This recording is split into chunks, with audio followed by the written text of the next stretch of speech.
Hello everyone, welcome to today's Steam video, or as I should say now, stream.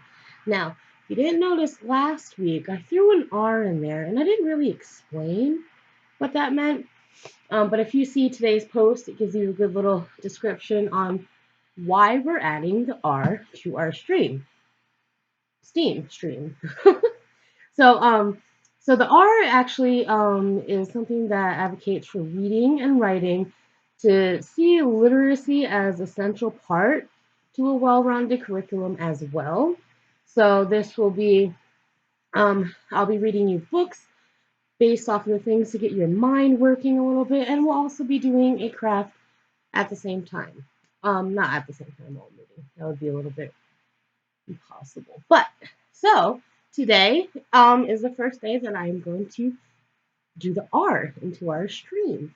So our book for today is going to be Rosie Revere, Engineer by Andrea Beatty and illustrated by David Roberts. Excuse me. So this video is going to be a little bit longer, but also if you come in today, I have the crafts ready for you. It's literally just going to be a piece of paper, couple clips, and your instructions. So make sure you guys come by today and pick those up so you can follow along to this. If you would like, you can skip ahead of the story if you've already read it and go straight to the craft.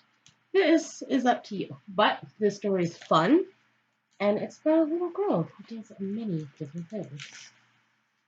This is a story of Rosie Revere, who dreamed of becoming a great engineer.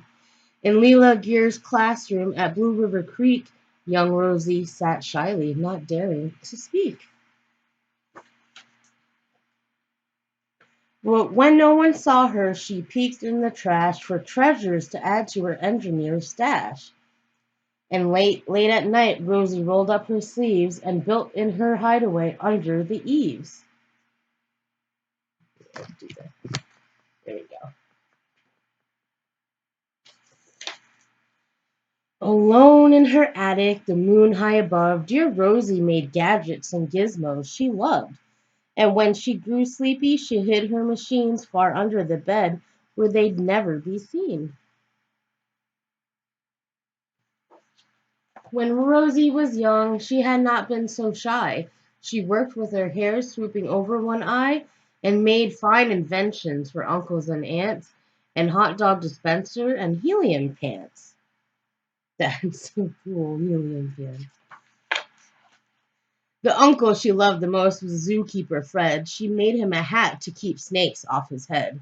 From parts of a fan and some cheddar cheese spray, which everyone knows keeps pythons away.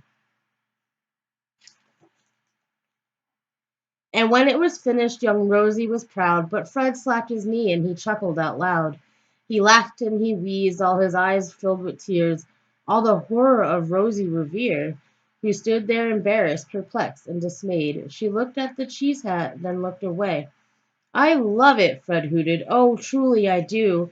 But Rosie Revere knew that it could not be true. She stuck the cheese hat on the back of her shelf, and after that day, kept her dreams to herself. And that's how it went until one autumn day, her oldest relation showed up for a stay. Her great Aunt Rose was a true dynamo who'd worked building airplanes a long time ago. She told Rosie that tales of things she had done and goals she had checked off her list one by one.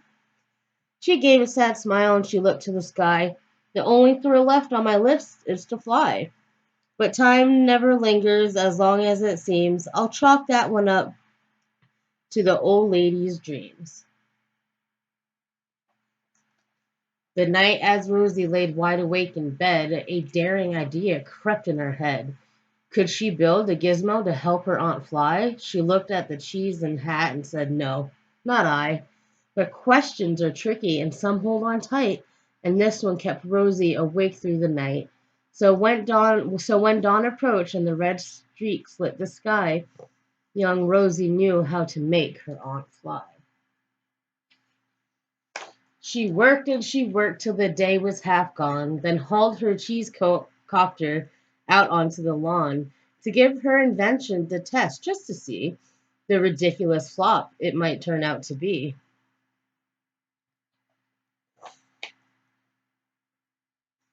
Strapped into the cockpit and she flipped on the switch. The helicopter sputtered and twitched. It floated a moment and whirled round and round, then froze for a heartbeat and crashed to the ground. Then Rosie heard laughter and turned round to see the old woman laughing and slapping her knee. She laughed till she wheezed and her eyes filled with tears, all to the horror of Rosie Revere, who thought, "Oh no, never, not again. I will try to build something to sputter or spin, or build with a lever, a switch or a gear, and never will I be a great engineer." She turned around to leave, but her great Aunt Rose grabbed her for hold of young Rosie and pulled her in close, and hugged her and kissed her and started to cry. "You did it! Hooray! It's the perfect first try. This great flop is over. It's time for the next." Young Rosie was baffled, embarrassed, perplexed. "I failed," said dear Rosie. "It's just made out of trash." "Didn't you see the cheese copter crashed?" "Yes," said her great aunt. "It crashed, that is true. But first it did just what it needed to do. Before it crashed, Rosie, before that, it flew." "Your brilliant first flop was a raging success. Come on, let's get busy and on to the next." She handed a notebook to Rosie Revere, who smiled at her aunt as it all became clear. Life might have its failures, but this was not it. The only true failure can come if you quit. They worked till the sun sneaked away to its bed. Aunt Rose tied her headscarf around Rosie's head and sent her to sleep with a smile ear to ear to dream the bold dreams of a great engineer. At Blue River Creek, all the kids in grade 2 build gizmos and gadgets and doohickeys too. With each perfect failure, they all stand and cheer, but none quite as proudly as Rosie Revere. The end. That was a great book. It really gets you, thinking about like how we can try and do something, and we may fail many, many times. The first time will never, ever, don't ever try to be successful the first time, because it's just not gonna. I mean, if it does, then awesome. But we kind of want to continue going and going until you get exactly what you want. And not every time it's going to be a success. You're going to have to keep trying. You have to get over those humps, over those disappointments of not making your airplane fly or whatever, and you just continue to do it until you do.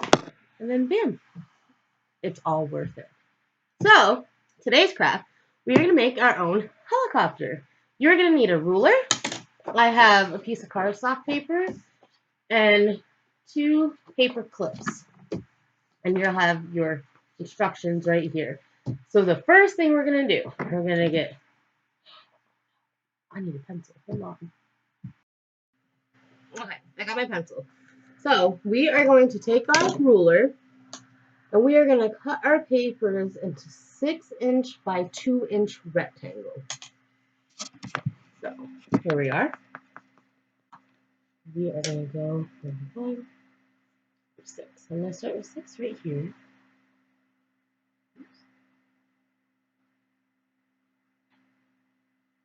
By 2.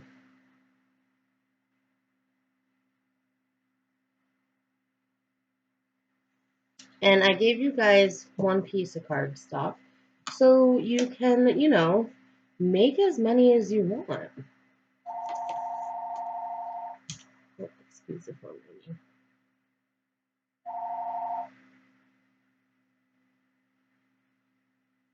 Make sure.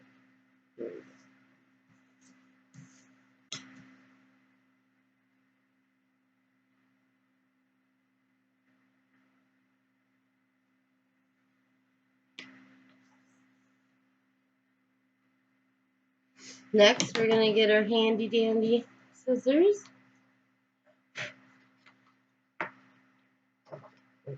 The bag and try to sit up. That's kind of funny.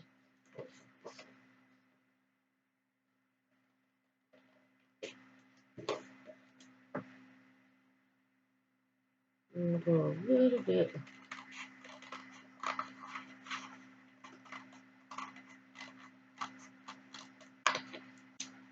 There we go. Now, whoops. Lost my pencil. Sorry about that. Alright. Now you can see, you can at least make, I think I measured 5 this way, and then probably 2 that way. So you can make quite a few with just one piece of paper. Okay, next we're going to cut at one end about 3 inches up. So if we're going to be very specific, we're going to make use of that ruler. So this is our halfway mark, right? So, and we want to do it so it's in the middle. Right?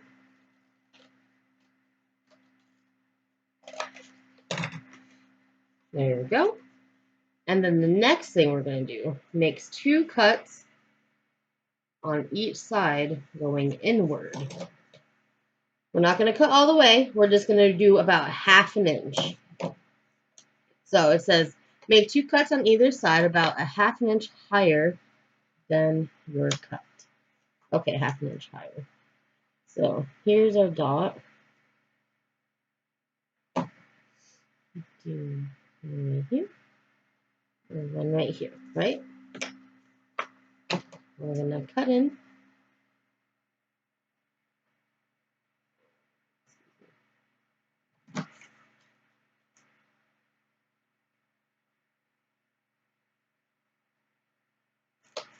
I don't know if I cut too far. This is where we practice.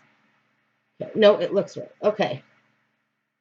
Next, we're going to fold the uncut end, like right here. I'm going to fold it like this. Fold it, and then we're going to take the other end, and we're going to fold it in like this. And it's going to be like that.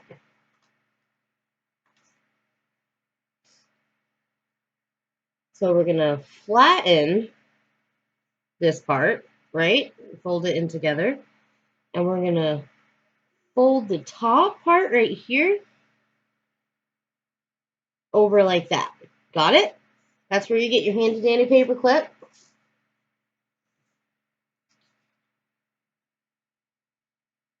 Use that. And that will hold this into place, and it'll also add weight for our helicopter. Next, we're going to fold one side down, the other side the opposite way. And I may have cut a little too far. A little too far down, I think. A little too far in. I don't know. We'll test it out. So, anyone? So what you're supposed to do at this point, you're supposed to get to a higher level with your adult around you. Maybe you can stand on a bench, or if you have stairs at your house, you can go to the top of the stairs and maybe try to throw it down. But here, I'm here, so I'm not too tall up, but here we go. Let's see if it works. Oh, I kind of did. You might not be able to see it, but maybe we could try this too, throw it up. I don't know. After that, we just simply drop it. It's doing something down here. So this is why we need to get to a higher level, if you can. Have your parent, maybe they can pick you up too, and then have you drop it. Oh no, it did spin towards the bottom. It is kind of cold outside, so I wouldn't advise doing it outside. But yeah, that's how we make our own little helicopter. Now, if you felt like this one didn't work as well, because I feel like I went a little too far down, it's okay. You have plenty of paper to make many more. Try again. You don't have to maybe do the 6x2. You can go a little bit bigger if you want, or even smaller.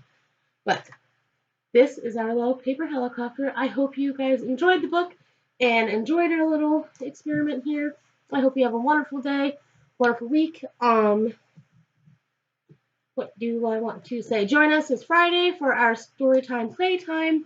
That was a lot of fun last Friday. So if you weren't there, make sure you make it to this one. We got a lot more dancing going on, a lot more movement. It's been really good. The kids loved it. What else? We are closed next Monday in observance for Martin Luther King Day.